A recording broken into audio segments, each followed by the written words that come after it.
CR मौजूद है class में?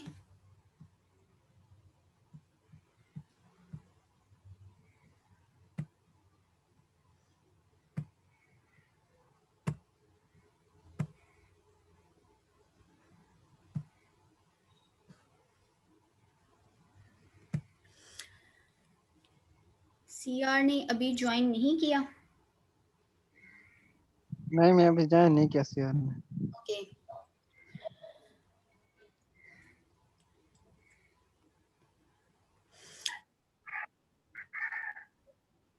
चलिए, जैसे कि आपको पता है कि हमारा जो कोर्स टाइटल है वो है प्लाज्मा फिजिक्स, तो इसमें वेरियस टॉपिक्स इंक्लूड हैं। तो हम स्टार्ट करते हैं from the introduction of plasma से। ठीक है, और these are the few instructions. ये आपको आपने इनको जो है ना वो माइंड में रखना है। लास्ट वन पे ज़्यादा फोकस कीजिएगा, क्योंकि अटेंडेंस जो है वो बाद में आप लोगों की मार्क नहीं होगी। जो मैंने लिंक आप लोगों को शेयर कर दिया हुआ है, वहीं से आप लोगों ने जो है अटेंडेंस कर देनी। मेरे पास मार्क होके सारी वो लिस्ट बन के आ जाएगी। And these are the course contents.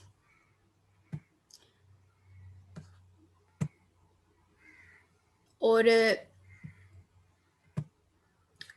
ये जो कोर्स कंटेंट्स हैं, मैं आप लोगों को एप्लीकेशन ऑफ प्लाज्मा फिजिक्स तक जो है मैं कोशिश करूंगी कि ये मैं अपने ड्यूरेशन में कवर करवा दूं, और इसके साथ एक क्विज मैं लूंगी आप लोगों का इसी ड्यूरेशन में।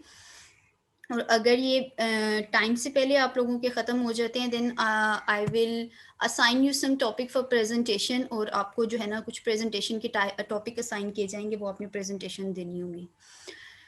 So these are the recommended books. 6 books are mentioned here. Last one, sixth one, Introduction to the Plasma Physics and Control Fusion by F.F. Chen. I am following the last one book, so you can also take it from me. अगर आप लोग download नहीं कर सकते, कुछ sites हैं like BOK.CC, उधर से भी बुक्स डाउनलोड हो जाती हैं, लेकिन अगर आप नहीं कर सकते then you can take it from me. और लास्ट वन जो है वो मैं फॉलो कर रही हूँ इसकी book.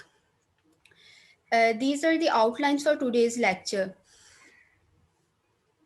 We will describe about matter, states of matter, about plasma, comparison of plasma with gases, and the last one is the historical background of plasma.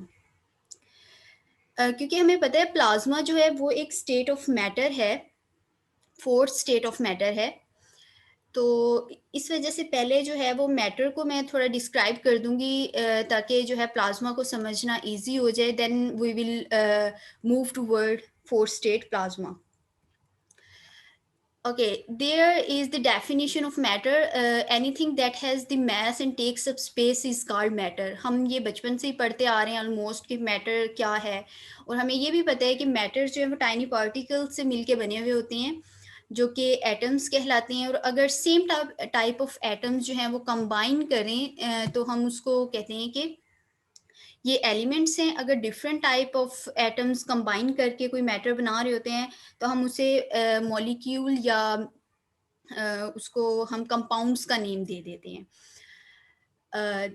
तो व्हाट इज नॉट मैटर? कौन सी चीजें होती हैं जो मैटर नहीं होती? Obviously those thing which don't have mass and don't take up space are not matter. और उनके एग्जाम्पल्स में आ जाता है हीट आ गई है, लाइट आ गई है, इमोशंस, थॉट, आइडियाज, क्योंकि ये सारी वो चीज़ें हैं जिनका ना तो कोई मैस है और ना ही उनकी कोई स्पेस वो कवर करते हैं। So there are the 4 states of matter: solid, liquid, gas and plasma. तो फर्स्ट वन जो है हमारे पास सॉलिड है, इसको पहले हम डिस्क्राइब करेंगे। उससे पहले ये है कि why we divided the matters into different state, how can we divide the matters in different states. तो यहाँ पे 3 चीज़ें मेंशन की गई हैं कि ये पार्टिकल अरेंजमेंट पे बेस करता है, एनर्जी ऑफ पार्टिकल पे बेस करता है, and the distance between the particle इस पे बेस करता है। ठीक है, इन चीज़ों को मद्देनज़र रखते हुए हम कहते हैं कि मैटर जो है वो 4 स्टेट के अंदर 4 स्टेट्स के अंदर हम उन्हें डिवाइड करते हैं।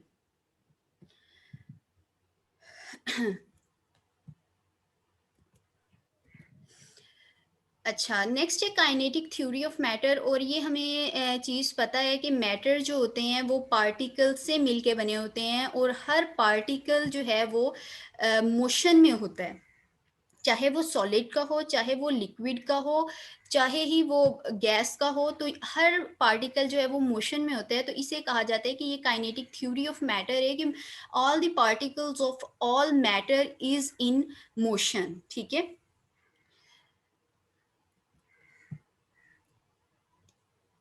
ये फर्स्ट वन मैटर की जो स्टेट है सॉलिड, उसको एक्सप्लेन कर रहा है ये स्लाइड। इसमें आप देख सकते हैं कि जो हमारे पास सॉलिड्स हैं उनके पार्टिकल कितनी कम्पैक्ट फॉर्म में बाउंडेड हैं। It's mean that there are strong forces between the atoms और एलिमेंट्स इन द सॉलिड, और जिसकी वजह से इनकी जो मोशन होती है वो मिनिमम होती है। पार्टिकल्स जो हैं वो इतना मतलब कि फास्टली मूव नहीं कर रहे होते, काइनेटिक एनर्जी कम होने की वजह से। The second state is the liquid, और लिक्विड जो है वो इसमें इस तरह से आ जाता है कि particles of liquid are also tightly packed but less than solids particle. Solid particle ज्यादा टाइटली पैक्ड होते हैं, लिक्विड के पार्टिकल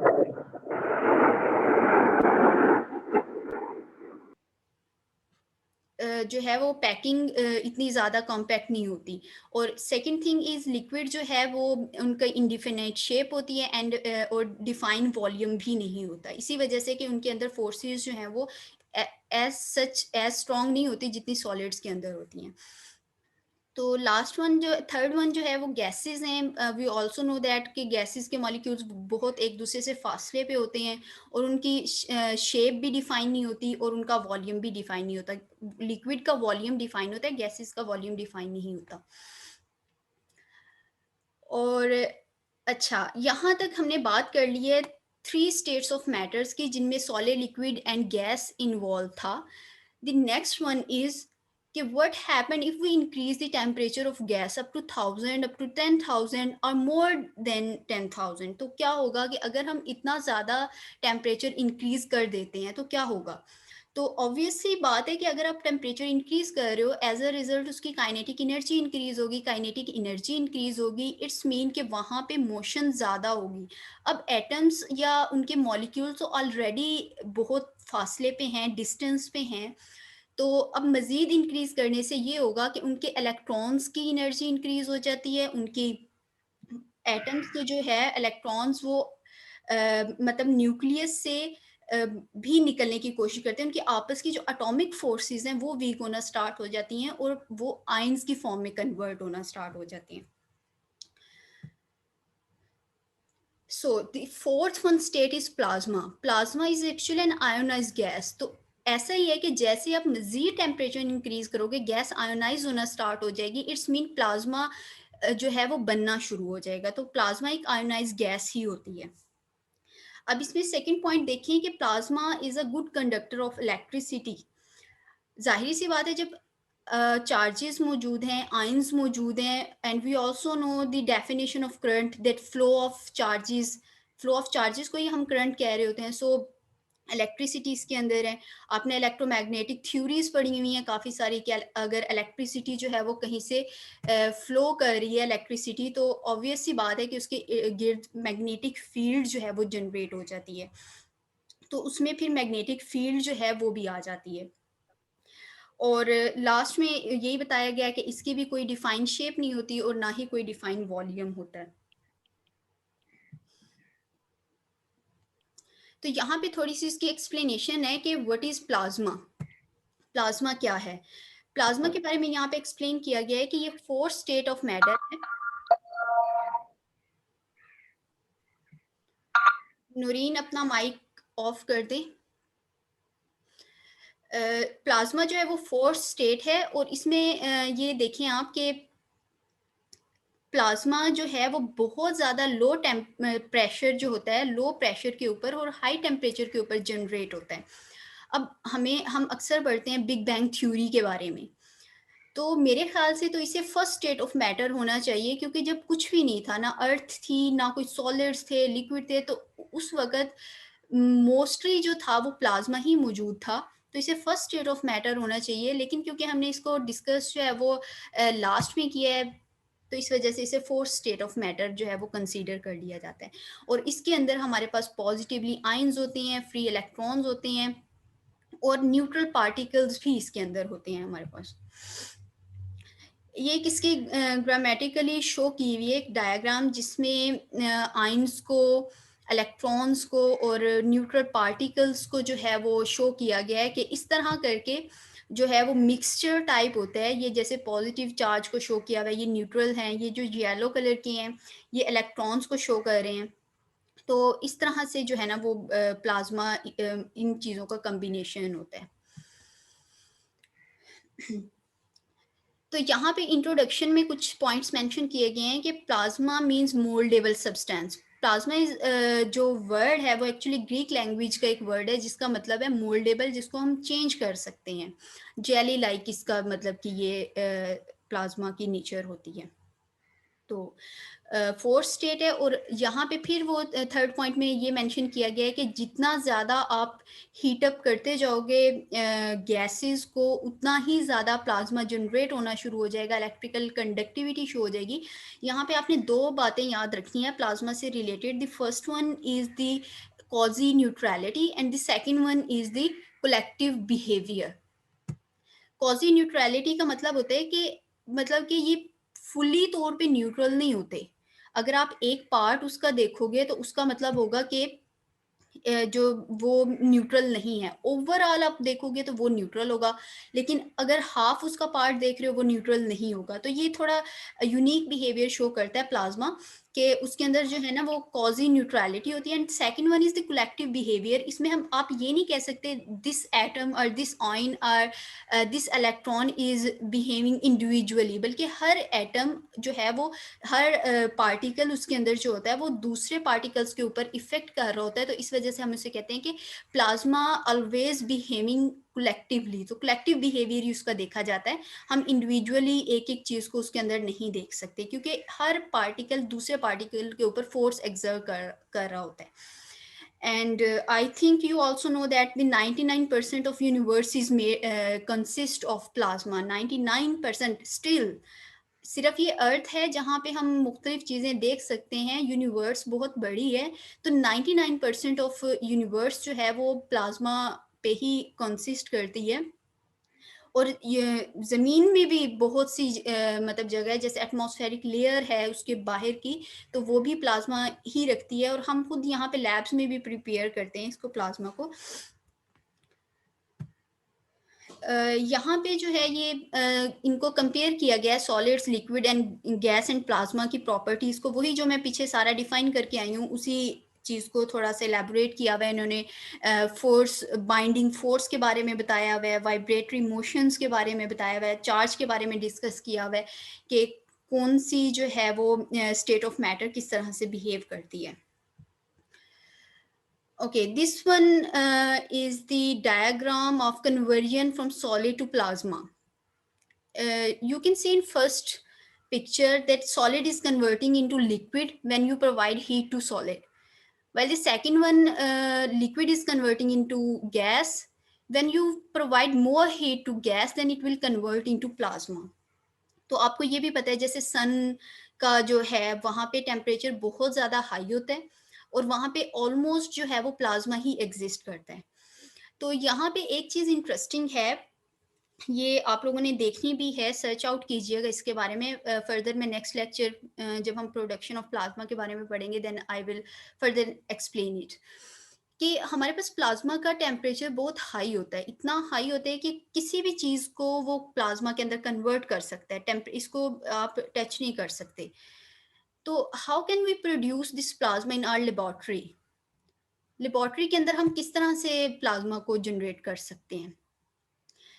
क्योंकि जिस भी ग्लास के अंदर आप रख रहे हो, जिस भी मटेरियल के अंदर आप रख रहे हो, होना तो ये चाहिए था कि वो सारे का सारा प्लाज्मा उसको भी प्लाज्मा में कन्वर्ट कर देता। इतना थाउजेंड्स की रेंज में, डिग्री सेल्सियस की रेंज में इसका उससे भी ज़्यादा टेम्परेचर होता है।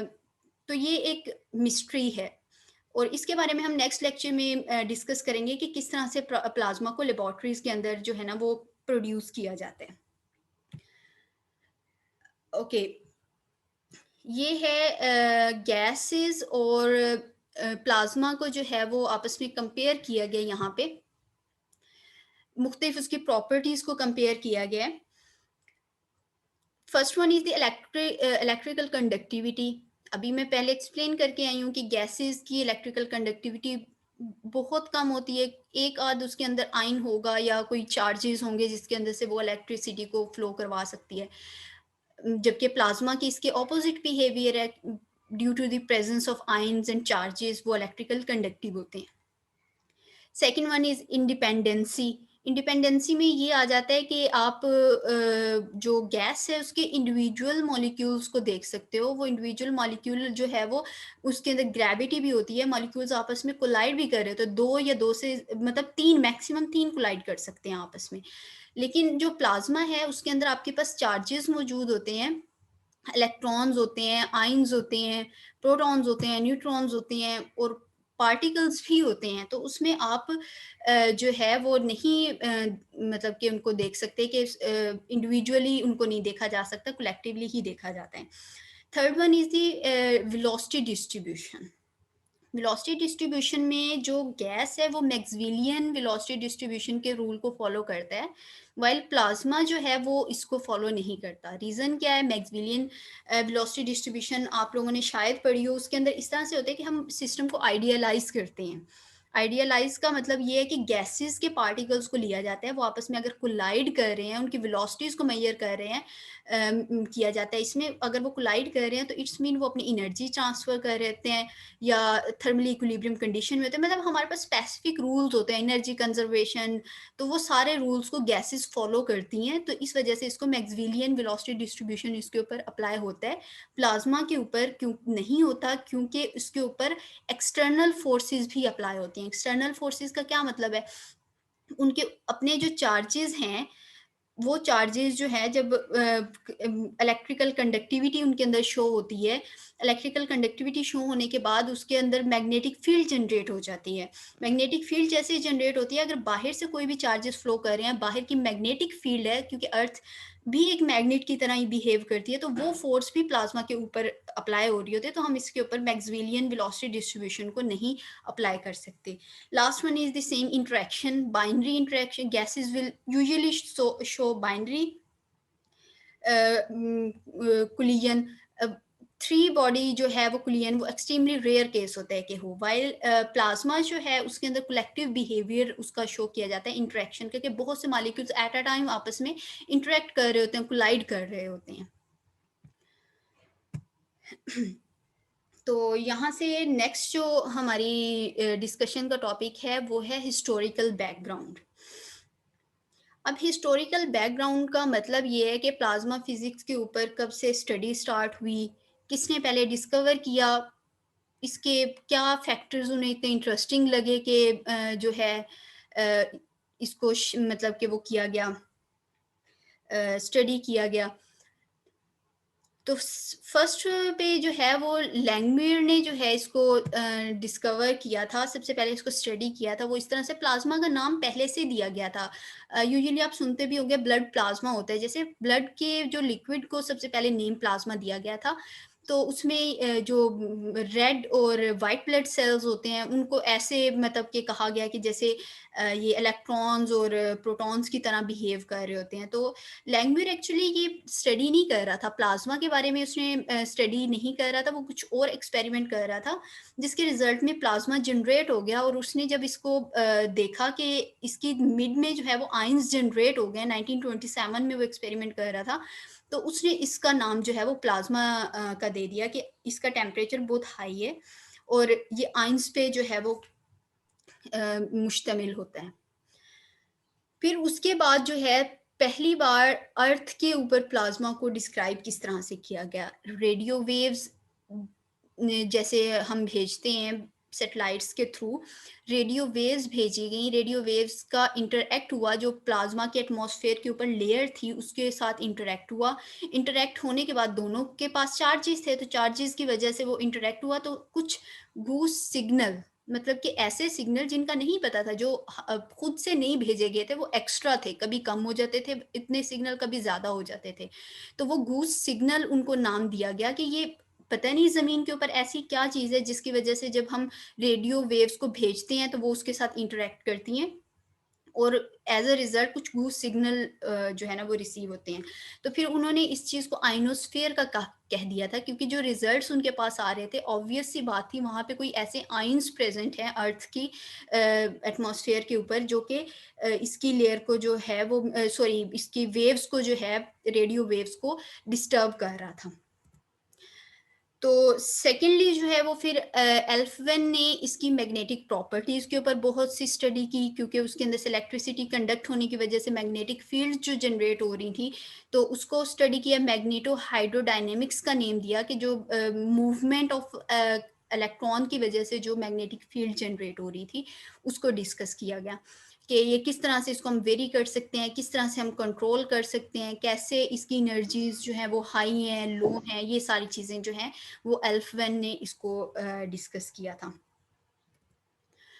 थर्डली इसके बारे में तो आप लोगों को अच्छा खासा आइडिया होगा। फिर प्लाज्मा का ही इसमें भी सारा कॉन्सेप्ट आता है, जो हमारे पास न्यूक्लियर फिशन एंड फ्यूजन के प्रोसेसेस हो रहे होते हैं। Like we are combining few elements, atoms or electrons with each other, small nuclei को मिला रहे होते हैं हम। As a result, a huge amount of energy will release होती है उसके अंदर से, बहुत ज़्यादा ह्यूज अमाउंट में एनर्जी। तो एक्चुअली वहाँ पे प्लाज़्मा ही जनरेट हो रहा होता है, तो प्लाज़्मा की स्टडी मस्ट है उसके लिए, क्योंकि अदरवाइज़ हम उसको कंट्रोल ही नहीं कर सकते। बिकॉज़ कंट्रोल्ड थर्मोन्यूक्लियर जो फिशन एंड फ्यूजन प्रोसेसेस होते हैं, उनमें प्लाज़्मा की ही सारी इन्वॉल्वमेंट होती है कि हम प्लाज़्मा को कैसे कंट्रोल कर सकते हैं। Actually we are studying about the how can we control the energy of plasma, nuclear fission में भी एंड फ्यूजन में भी। और ये एक बहुत रेवोल्यूशन थी 1950s एंड 60s के अंदर, कि अगर हम इसको कंट्रोल कर सकते हैं, then we can control the energy crisis also. Fourth one is also an interesting thing which was discovered by Wayne Allen. Wayne Allen ने almost 1958 में जो है ये डिस्कवर किया कि there is a belt present in surrounding in the earth. अर्थ के इर्द गिर्द एक बेल्ट मौजूद है, एंड जो वो बेल्ट था उसके अंदर कलर्स थे। कलर्स क्यों जनरेट हो रहे थे, और वो ज़मीन के भी किसी पॉइंट से जो है वो कलर्स डायरेक्टली देखे जा सकते हैं। हर जगह से नहीं, पोलर रीजन्स के ऊपर जो है ना वो उनको देखा जा सकता है। तो एक्चुअली वहाँ पे ये हो रहा होता है कि मैग्नेटिक फील्ड जो प्रेज़ेंट होती है ज़मीन के गिर्द, उससे जो सनलाइट होती है वो इंटरैक्ट कर रही होती है, तो वहाँ पे डिफरेंट कलर्स जनरेट हो जाती हैं। तो उसने इस मैग्नेटिक फील्ड की जो ये लेयर थी उसको उसने बेल्ट का नेम दे दिया, और इसको ये कहा जाता है इसका नेम होता है अरोरा। अरोरा लाइट्स जो हैं वो कहा जाता है, अरोरा इसको कहा जाता है। ये डिफरेंट कलर्स का एक शो होता है कि जैसे उसके गिर्द, ज़मीन के गिर्द बेल्ट है। और एक और चीज़ बहुत इंटरेस्टिंग है कि इस बेल्ट को क्रॉस करना जो है वो बहुत डिफ़िकल्ट है, क्योंकि वहाँ पे प्लाज़्मा प्रेज़ेंट होते हैं। तो अक्सर ये आप लोग सुनते होंगे कि जैसे अक्सर ये बात कही जाती है कि ये सारी कहानियाँ थी जो चाँद पे पहुँचे हैं, अमेरिका गया है या रशिया गया है, तो ये बस सिर्फ़ बातें हैं। तो वो उसके बिहाइंड भी कुछ यही थ्योरी आ जाती है कि इन बेल्ट्स को क्रॉस कैसे किया ह्यूमन बीइंग्स ने। क्योंकि इसमें से तो अगर गुज़रते हैं तो वो फिर मेल्ट हो जाती हैं चीज़ें, तो इस वज़ह से भी जो है वो इसके ऊपर डाउट्स हैं। फाइनली जो है ये मतलब कि रिसेंटली जो प्लाज़्मा को जहाँ पे हम यूज़ कर रहे हैं या इसको इसके ऊपर मज़ीद रिसर्च कर रहे हैं, तो वो है लेज़र फ़िज़िक्स। लेज़र फ़िज़िक्स के अंदर आई थिंक सो आप लोगों ने पढ़ा होगा या नहीं, लेज़र फ़िज़िक्स में इस तरह से लेज़र में इस तरह से होता है कि लेज़र लाइट्स जो है वो यूनिफ़ॉर्म होती हैं, और सेम उनकी जो है वो फ्रीक्वेंसीज़ होती हैं, और बहुत सी जगह ये यूज़ भी हो रही हैं। तो उसमें जो प्रोसेस हो रहा होता है एक्चुअली वो इस तरह से हो रहा होता है, हमारे पास कोई एटम के अंदर इलेक्ट्रॉन्स हैं, हम उनको एक्साइट करते हैं, एक्साइट करके जब वो एक्साइटेड स्टेट में चले जाते हैं, तो एक्साइटेड स्टेट में जाने के बाद ऑटोमैटिकली स्पॉन्टेनियसली वो डी एक्साइट हो जाते हैं, क्योंकि हमें पता है कि एवरीथिंग ऑफ दिस वर्ल्ड और this nature is trying to decrease their energy. हर चीज़ जो है वो कोशिश करती है कि मैं मिनिमम एनर्जी लेवल के ऊपर एग्जिस्ट करूं। ये नेचर का एक रूल है। जैसे हम कहते हैं water flow from high potential to low potential, everything is flowing from high potential to low potential. तो हर चीज़ की ये कोशिश होती है कि वो अपनी लो स्टेट ऑफ एनर्जी के ऊपर रहे। तो वो ऑटोमेटिकली आती है। जैसे ही वो डी एक्साइट करते हैं तो as a result laser lights जो हैं वो जनरेट होती हैं, मुख्तलिफ फ्रीक्वेंसीज की होती हैं, वो डिपेंड करता है between the band gap of those shells. तो लेकिन मसला ये है कि how can we excite the atoms from low to high energy level. ये भी तो मसला है ना कि हम लो से हाई की स्टेट के अंदर किस तरह से उसे एक्साइट कर सकते हैं। तो इसको एक्साइट करने के लिए भी मुख्तलिफ प्रोसेसेस यूज होते हैं। तो प्लाज्मा जो है वो प्लाज्मा की एनर्जी हाई होने की वजह से प्लाज्मा की मदद से भी जो है वो उसको क्या किया जाता है, एटम्स को या इलेक्ट्रॉन्स को उनकी हाई स्टेट में ट्रांसफ़र किया जाता है और नेक्स्ट प्रोसेस स्पॉन्टेनियसली हो जाता है। तो इसको फिर लेज़र प्लाज्मा फिज़िक्स में मतलब कह देते हैं, यानी प्लाज्मा का लेज़र फिज़िक्स के अंदर भी बहुत ज़्यादा रोल है। तो यहाँ तक इसकी हिस्ट्री कंप्लीट हुई। मैंने थोड़ा-थोड़ा इंट्रोडक्शन इसका मतलब कि हिस्ट्री का इसमें मेंशन कर दिया हुआ है। तो ये भी एक इंटरेस्टिंग चीज़ है कि हम प्लाज़्मा में इंटरेस्टेड क्यों हैं? हर चीज़ के अंदर इंटरेस्ट की कोई ना कोई रीज़न होती है।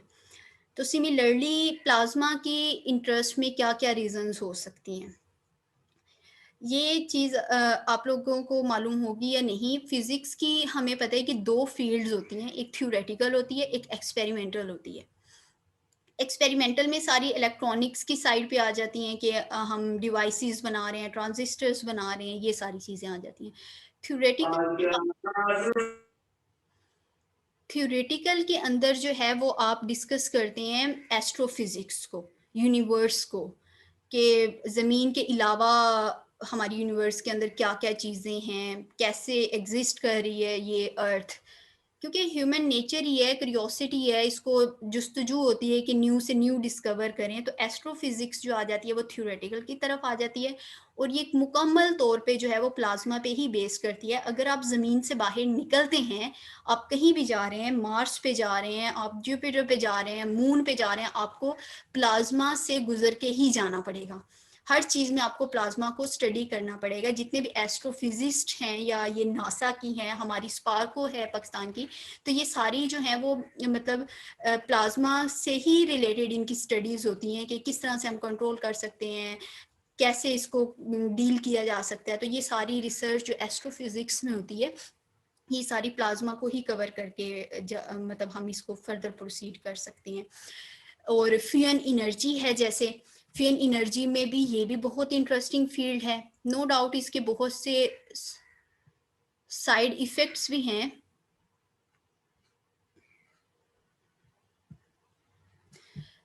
फ्यून एनर्जी के बहुत से साइड इफ़ेक्ट्स भी हैं, जिस तरह के हाइड्रोजन बॉम्ब वगैरह डिस्ट्रक्शन के अंदर भी ये यूज़ हो सकते हैं। लेकिन अगर हम इनका सेफ यूज़ करते हैं, एनर्जी को कंट्रोल करके यूज़ करते हैं, then we can overcome the energy crisis.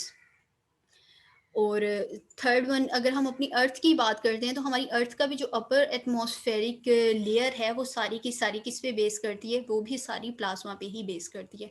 So it's also an interesting subject. Plasma भी एक इंटरेस्टिंग सब्जेक्ट है। अगर आप थ्योरेटिकल फिजिक्स में इंटरेस्टेड हैं तो ये आपके लिए बहुत ज़्यादा इंटरेस्टिंग हो सकता है सब्जेक्ट। तो यहाँ तक जो है वो हमारा लेक्चर एंड होता है कि हमने इसमें ये देखा कि किस तरह से प्लाज्मा है क्या और इसका हिस्टोरिकल बैकग्राउंड क्या है। फर्दर ये रेफरेंसेस मैंने मेंशन किए हुए हैं जहाँ से ये मटेरियल मैंने स्लाइड्स का जो है वो लिया है। और ये आप डाउनलोड भी कर सकते हैं। ये तो एफएफचेन की बुक ही है। ये थर्ड वन आप अगर गूगल स्कॉलर से भी ये डाउनलोड हो सकती हैं चीज़ें, अगर आपने इनको डीपली स्टडी करना है या आप इंटरेस्टेड हैं कि प्लाज्मा फिजिक्स के बारे में फर्दर आप स्टडी करना चाहते हैं, गूगल स्कॉलर से भी कर सकते हैं। इसके अलावा वो मैंने जो साइट बताई है उससे भी ये डाउनलोड हो सकती हैं। अगर ना हो तो आप मुझे बता दीजिएगा, मैं जो है वो आपकी CR एंड GR को ये बुक्स या जो भी मटेरियल है वो सेंड कर दूँगी, फर्दर वो आपको फिर जो है वो सेंड कर देंगे। और नेक्स्ट लेक्चर में इंशाल्लाह हम पढ़ेंगे कि फ़र्दर जो है हम प्लाज़्मा को प्रोड्यूस किस तरह से कर सकते हैं और उसकी अकरेंस कहाँ-कहाँ पे वो मौजूद है, वो हम डीपली जो है ना इसको स्टडी करेंगे। ठीक है, यहाँ तक हमारा आज का लेक्चर जो है वो ख़त्म होता है।